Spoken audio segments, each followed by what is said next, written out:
सुप्रभात।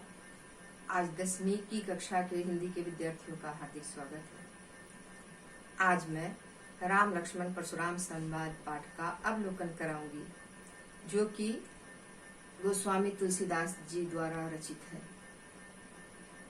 गोस्वामी तुलसीदास जी रामचरितमानस के बालकांड का प्रसंग में उन्होंने ऐसा कहा है, जिसका वर्णन हम लोग आज करेंगे।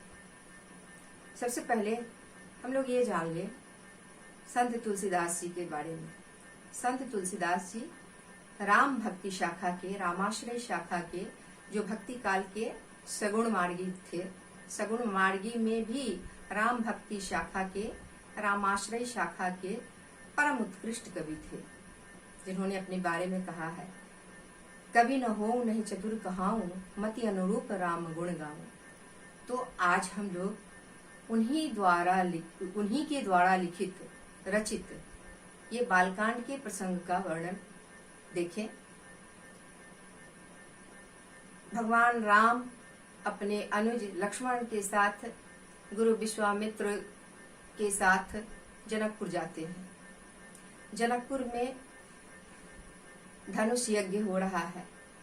धनुष यज्ञ में देश देश के राजा धनुष तोड़ने के लिए आए हैं। महाराज जनक का धनुष किसी राजा के द्वारा नहीं टूटा, यहाँ तक कि हिला भी नहीं सके। और भगवान राम अपने गुरु विश्वामित्र की आज्ञा पाकर उस धनुष को उन्होंने तोड़ दिया। तोड़ने के पश्चात भगवान परशुराम को ये बात मालूम हुई और वो जनक की सभा में आ पहुंचे।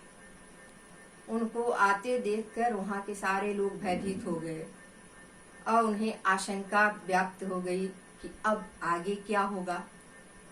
सभी थरथर कांपने लगे परशुराम के क्रोध को देखकर।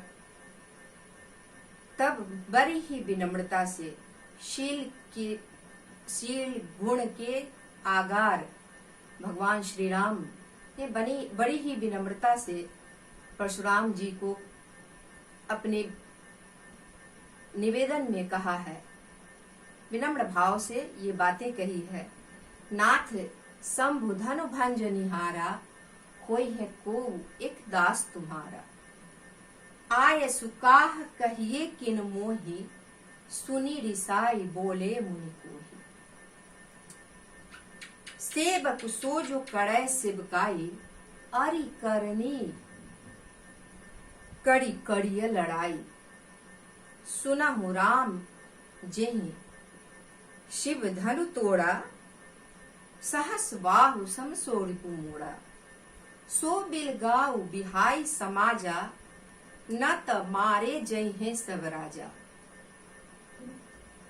सुनि मुनि वचन लखन मुस्काने, बोले परसुधर ही अवमाने। बहु धनु ही तोड़ी लड़िकाई, कबहु न असिरिस किन्ह गुसाई।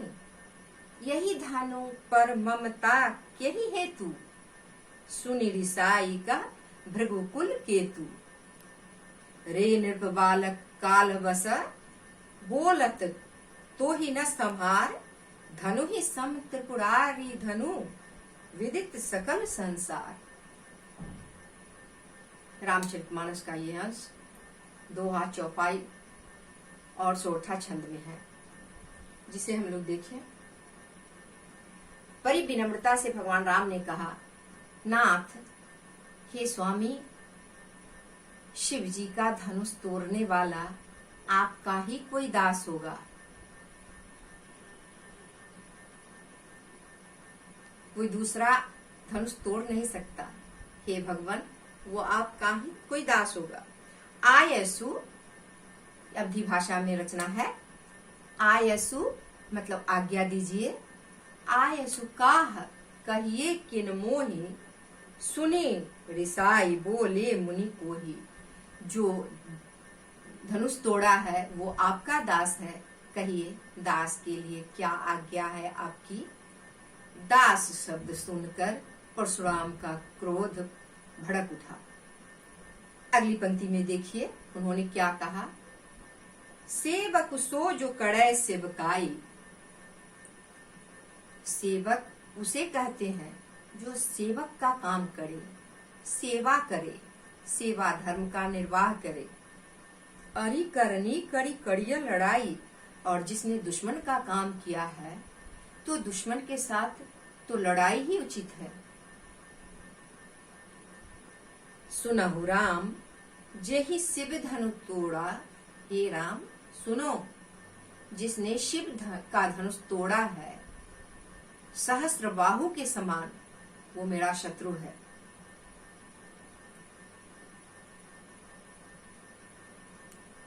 सो बेलगाव बिहाई समाजा।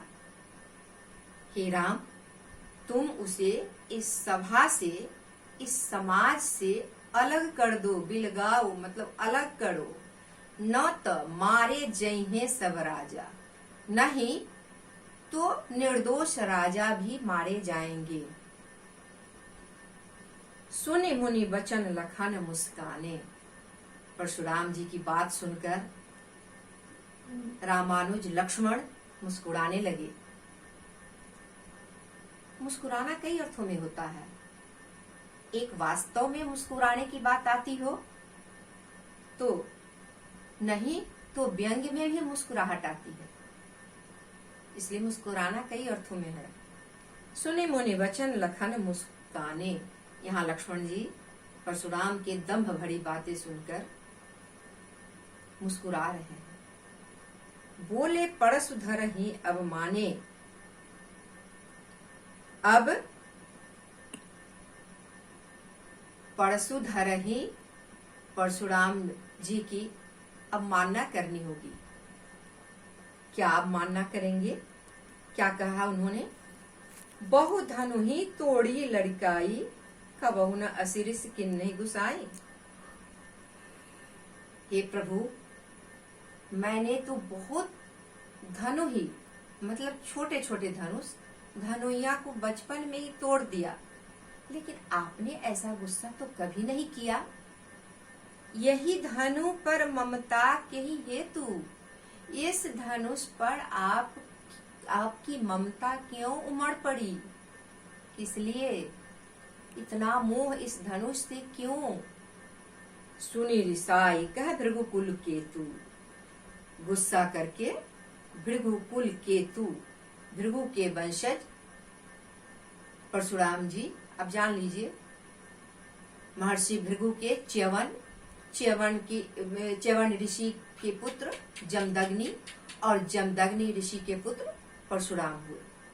तो भृगु कुल केतु, हे भृगु के वंश के पताका,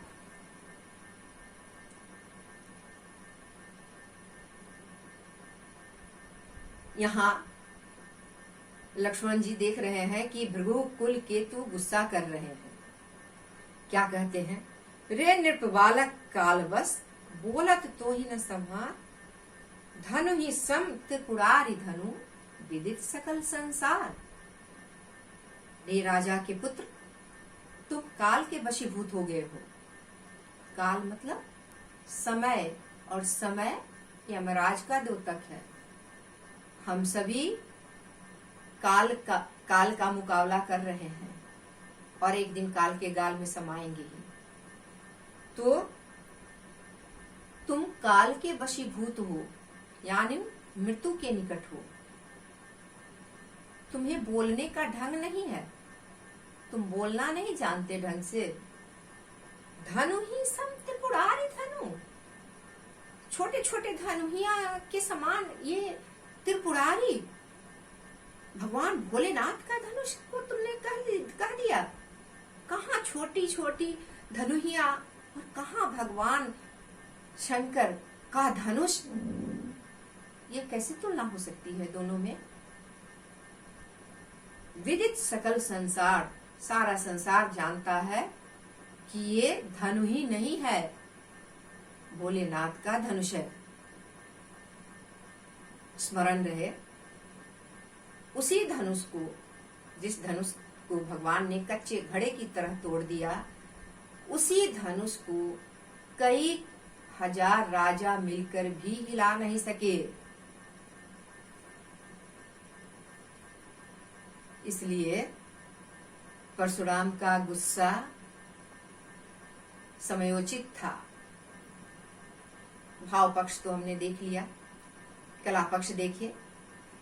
तुलसीदास जी ने जो रचना की है रामचरितमानस की, वो अवधि में है और चौपाई, दोहा, सोरठा, छंद, अभी जो हमने पढ़ा, नाथ शंभुधनु भंज निहारा से सुने रिसाई का भृगुकुल केतु तक चौपाई छंद में है। उसके बाद रे नृप बालक कालवस, ये यहाँ से लेकर सकल संसार तक ये दोहा छंद में है। ये दोहा है, चित्रात्मकता के गुण परिपूर्ण है और अलंकार का तो कहना ही नहीं, अलंकार से तो परिपूर्ण है पूरे के पूरे रामचरितमानस।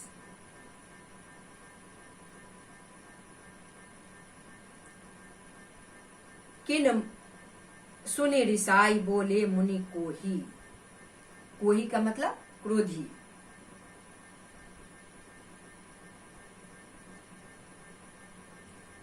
सेब कुसो में अनुप्रास अलंकार देखिए, कड़ी कड़िया में अनुप्रास अलंकार देखिए, सहस्र बाहु सम सो में अनुप्रास की छटा देखिए, बिलगाव बिहाई में भी अनुप्रास देखिए,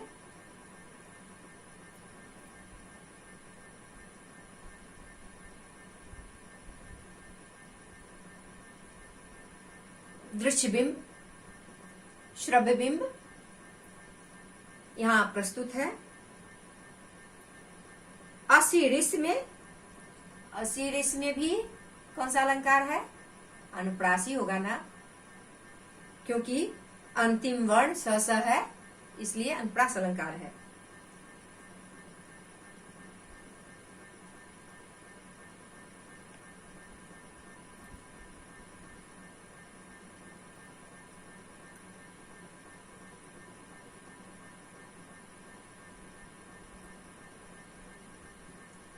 धन्यवाद।